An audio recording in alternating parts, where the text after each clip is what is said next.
Horizon hospital विश्व स्तरीय multi speciality hospital अब रायपुर के हृदय स्थल में उपलब्ध। जटिल ऑपरेशन, क्रिटिकल केयर व आधुनिक इमरजेंसी सेवाएं, आपकी हर बीमारी का संपूर्ण इलाज। Horizon hospital, जलविहार colony, Katotala, Raipur. Chhattisgarh में भी कोरोना वायरस संक्रमितों के मामलों का इजाफा देखने को मिल रहा है। इस विषय पर टीएस सिंहदेव, छत्तीसगढ़ के स्वास्थ्य मंत्री, काफी ज्यादा गंभीर है और पत्रकारों के साथ चर्चा कर रहे हैं। आइए आपको सीधा स्वास्थ्य मंत्री के निवास ले चलते हैं। इसमें पंचायत विभाग को कोविड के संबंध में ग्रामीण क्षेत्र के लिए नोडल एजेंसी भी मनोनीत किया है, तो उस बाबत समीक्षा पूरी थी। क्वारंटीन सेंटर्स की व्यवस्था की, वहाँ रहने की व्यवस्था, भोजन की व्यवस्था, स्वास्थ्य की चेकअप इत्यादि की व्यवस्था, गर्भवती महिलाओं के संदर्भ में, बच्चों के संदर्भ में जो वहाँ की स्थितियाँ हैं उसकी एक गहन समीक्षा थी। और इसमें पंचायत विभाग के साथ स्वास्थ्य विभाग भी उपस्थित था। कुछ निर्णय कुछ लिए गए क्या? इसमें कुछ दिशा निर्देश दिए गए? इसमें जो बातें आ रही थी, एक क्वारंटीन सेंटर्स की व्यवस्था के संबंध में, तो वो स्पष्ट दिख रहा है कि कुछ ज़िले हैं जहां 28 जिलों में से संख्या लोगों की बहुत ज़्यादा है, 20,000, 30,000, 40,000, 50,000, 60,000। तो ये ज़िले स्ट्रेस्ड हैं। ये कबीरधाम, राजनांदगांव, बेमेतरा, मुंगेली, बलौदाबाजार, बिलासपुर, जांजगीर चांपा, ये स्ट्रेस्ड ज़िले हैं जहां काफ़ी संख्या में लोगों का आना हुआ है। उसमें जो बातें आई हैं कि लोग आके अब जाना भी चालू कर रहे हैं, तो करीब 3 से 3.5 लाख लोग आ चुके। ये माइग्रेंट लेबर हैं, ये जो लोग आए हैं वो नहीं, जो रजिस्टर्ड हैं क्वारंटीन सेंटर्स में, तो ये करीब 3 से 3.25 लाख इनकी संख्या है। और इसमें जा चुके हैं लोग, जाना भी इनका क्रम चालू हो गया है। करीब 50,000 से 70,000 लोग, 1 लाख लोग वापस भी जा चुके हैं और 1-1.5 लाख लोगों के आने की संभावना है। तो ये लोग आ सकते हैं। इनमें कुछ मिक्स्ड रिपोर्ट्स भी आ रही हैं कि जितना अनुमान था लोगों का, कुछ ज़िले में कम हो सकता है लोग आए, कहीं काम चालू हो गए हैं तो वो रुक भी सकते हैं। ये छोटा है प्रतिशत, और ज़्यादा प्रतिशत अभी भी 90% वो आएंगे ऐसा लगता है। तो अब जाना और आना, क्वारंटीन सेंटर्स में रहने की बात में 14 दिन तक जो उनको वहाँ क्वारंटीन सेंटर्स में रहना है, कुछ दिक्कतें आ रही हैं रिपोर्ट समय से नहीं मिल पाने की वजह से। वहाँ जो नागरिक हैं वो अपना समझिए पेशेंस भी खो रहे हैं कि हमको घर जाना है, हमारे 14 दिन हो गए हैं। तो ये बताया गया है कि आप उनको ये भी बता दीजिए, समझा दीजिए, जहाँ एक और जल्दी टेस्ट होके आ जाएं, जल्दी टेस्ट सैंपल करके रिपोर्ट उनकी आ जाए। एम्स से भी इस बाबत बात हुई है, 3 से 4 हज़ार सैंपल वहाँ रिपोर्ट आना बाकी है।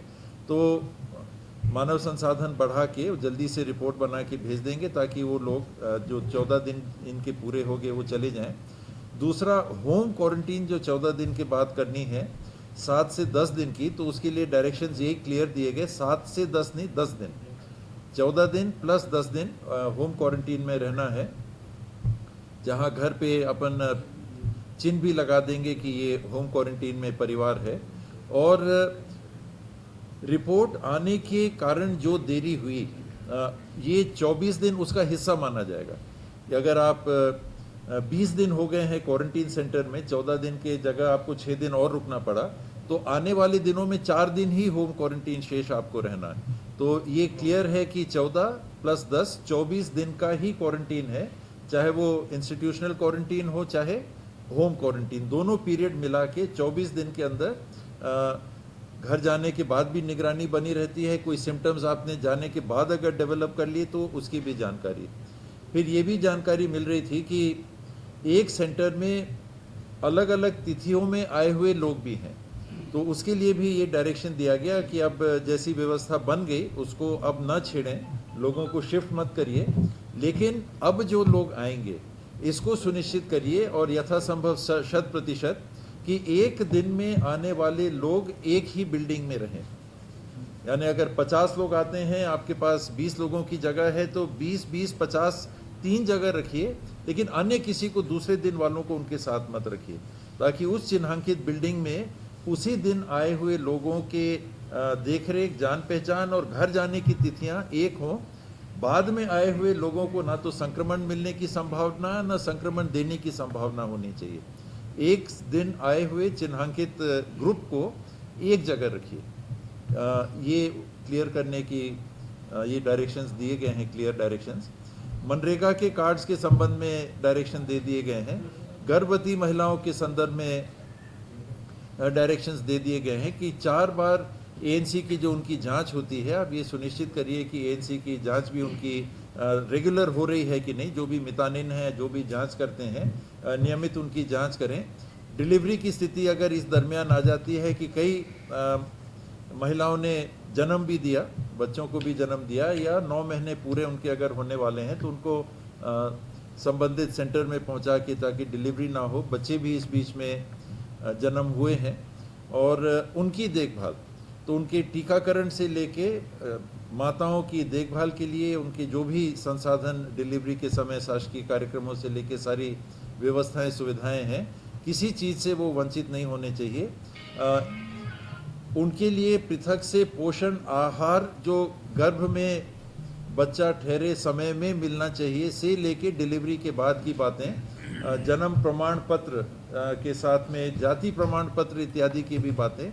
तो डायरेक्शंस ये दिए गए हैं कि सारी चीज़ आप कवर करिए, कि जितने लोग आपके देखरेख में अभी हैं, पंचायत विभाग क्योंकि नोडल एजेंसी है, तो सुनिश्चित करें कि ये सारी चीज़ें होनी चाहिए। फिलहाल स्वास्थ्य विभाग की दायरे की है, तो पंचायत विभाग को देखना है कि स्वास्थ्य विभाग वो कर रहा है कि नहीं।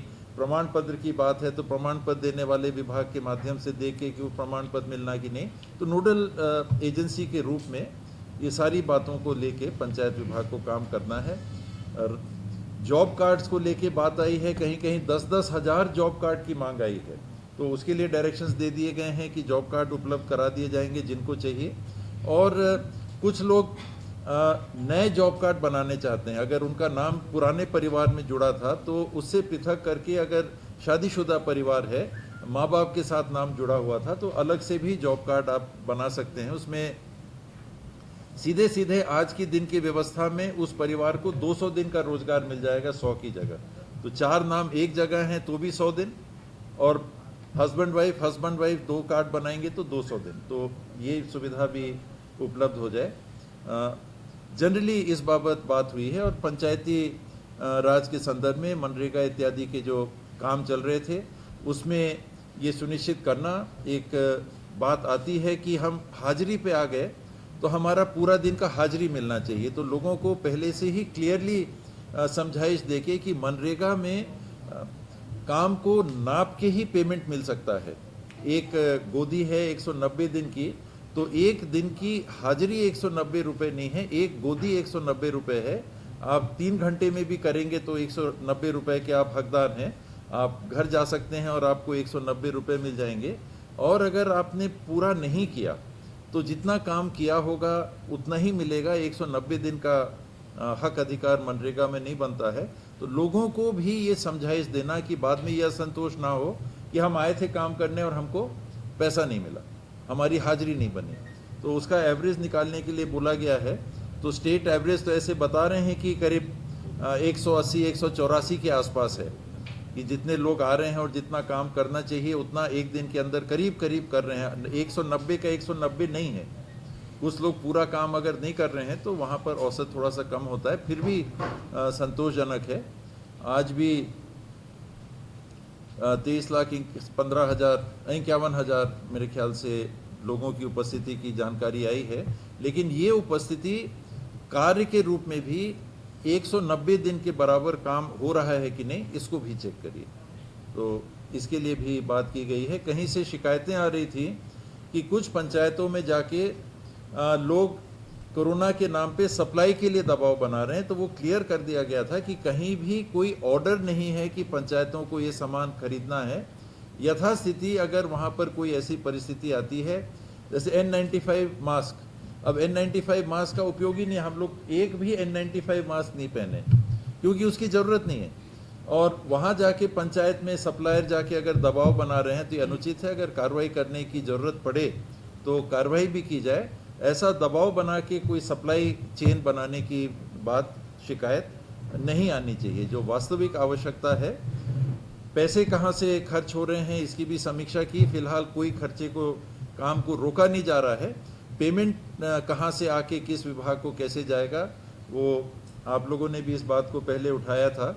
मूलभूत और 14वें वित्त आयोग के पैसे का अगर उपयोग हो रहा है, फिलहाल ये कहा गया है कि आप काम कोई भी नहीं रुकना चाहिए।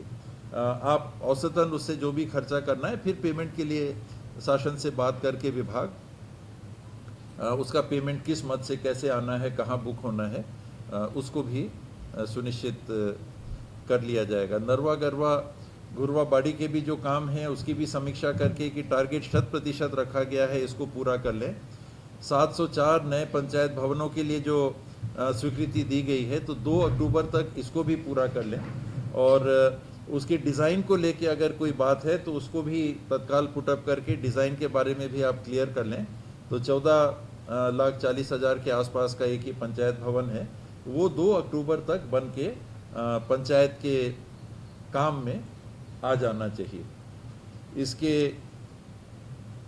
अलावा लाइवलीहुड मिशन के माध्यम से जो एक्टिविटीज़ हैं उसकी भी समीक्षा की गई और मुख्य बिंदु यही थे।